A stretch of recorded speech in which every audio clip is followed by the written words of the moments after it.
নিয়ম রক্ষার ম্যাচে ২২ বছর পর বাংলাদেশের বিরুদ্ধে হারল ভারতীয় ফুটবল দল। হে বন্ধুরা, welcome to my channel Tanay football update. বন্ধুরা, গতকাল ম্যাচ দেখে যেটা ভয় পাচ্ছিলাম সেটাই কিন্তু ঘটল। বাংলাদেশ ফুটবল দলের কাছে ১-০ গোলে হারল ভারতীয় ফুটবল দল। বাংলাদেশের হয়ে একমাত্র গোলটি করেন শেখ মোরসালিন। বন্ধুরা, অস্ট্রেলিয়া থেকে এনওসি পাওয়া সত্ত্বেও ফিফার ছাড়পত্র না মেলায় বাংলাদেশ ম্যাচে খেলতে পারেনি রায়ান উইলিয়ামস।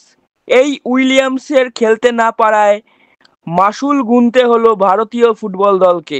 এই কথা বললাম তার কারণ, আমাদের ভারতীয় ফুটবলে সুনীল ছেত্রী ছাড়া গোল স্কোর করার প্লেয়ার নেই বর্তমানে এই দলে।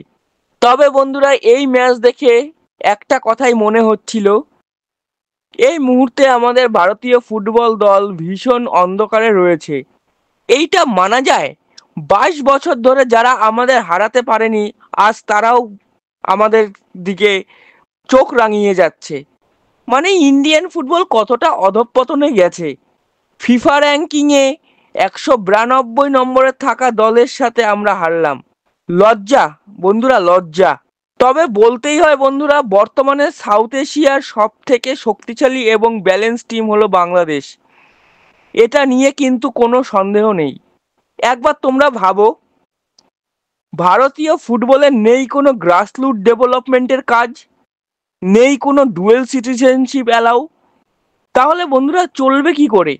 হতাশার দিকেই যেতে হবে আমাদের। বর্তমানে যারা ভারতীয় জার্সি গায়ে খেলছে, এরা পারবে না। সত্যি এরা পারবে না। সত্যি বলতে কি বন্ধুরা, ভারতীয় ফুটবলের জার্সি গায়ে চাপানোর যোগ্যতাই রাখে না এই প্লেয়াররা। এরা নাকি আবার ক্লাব ফুটবলে ২-২.৫ কোটি টাকা করে পায়।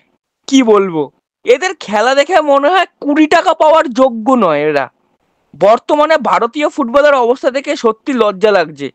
তবে বর্তমানে যেই সিস্টেমটা চলছে ভারতীয় ফুটবলে, সেটা কিন্তু খুব তাড়াতাড়ি চেঞ্জ করা দরকার। আমি পার্টিকুলার কারোর নাম বা কিছু বলছি না। যতদিন না এই ভারতীয় ফুটবলে এই সিস্টেমটা চেঞ্জ হবে, ততদিন পর্যন্ত কিন্তু কোনো উন্নতি হবে না ভারতীয় ফুটবলের। এটা আমি আপনি সবাই জানি। কি আর বলবো। তাহলে বন্ধুরা, আর বেশি কথা বাড়াবো না, এই ভিডিওটা এখানেই শেষ করছি। যদি ভিডিওটা ভালো লাগে থাকে তাহলে লাইক, কমেন্ট, শেয়ার করো এবং চ্যানেলটি অবশ্যই সাবস্ক্রাইব করো। জয় হিন্দ, জয় ভারত।